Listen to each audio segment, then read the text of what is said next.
គ្នាយើងអស់គ្នាឡើយបានមកដល់ខេត្តសៀមរាបបងប្អូនដែរនៅសៀមរាបបានមកដល់លេងនៅផ្សារកន្លែងលក់អាយលក់ស្អីហ្នឹងបងប្អូនទាំងស្រាប់ហើយឥឡូវបានមកដល់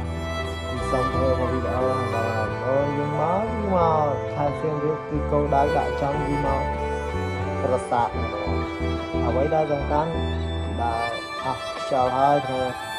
ដើរមើលមិនតាន់គប់ប្រាសាទផងដល់ប្រាសាទមាន12ប្រាសាទមានពាន់ប្រាសាទនេះប្រាសាទធំប្រាសាទអីនឹងដើរអូច្រើនណាស់បងប្អូនតែខ្ញុំស្គាល់អត់សូវអស់ដែរគឺមកនៅទី1ទី2ណាបងប្អូនដែលនៅហ្នឹងគឺរកផ្ទះខ្លះហ្នឹងតែសំខាន់គឺដើរអស់ខ្យល់សប្បាយក៏តែអស់សំខាន់គឺយើងចង់ស្គាល់យើងមកទីដើរអស់មែនតើមកដល់គេជិះចូលពីច្រកមុនប៉ុន្តែពួកខ្ញុំជិះចូលពី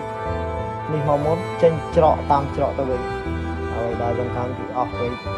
ជួបជុំគ្រួសារយើងមានប៉ុណ្ណឹងមានអីមកហូបយើងដាក់មកប្រទេសស្រេចយើងយឺតចំស្រេចហ្នឹងណាវាអត់សូវពិបាកចឹងយើងធូរសហុយដើរគ្រប់កន្លែងហើយកន្លែងដែលខ្ញុំបានទៅគឺខ្ញុំខលទៅបងប្អូនមើលដែរព្រោះឲ្យយើងហ្នឹងយើងចង់ស្គាល់ណាអស់គ្នាយើងនិយាយទេនេះគេវីដេអូនេះតាយើងចឹងទៅស្គាល់អស់អ្វីដែលសំខាន់គឺអរគុណ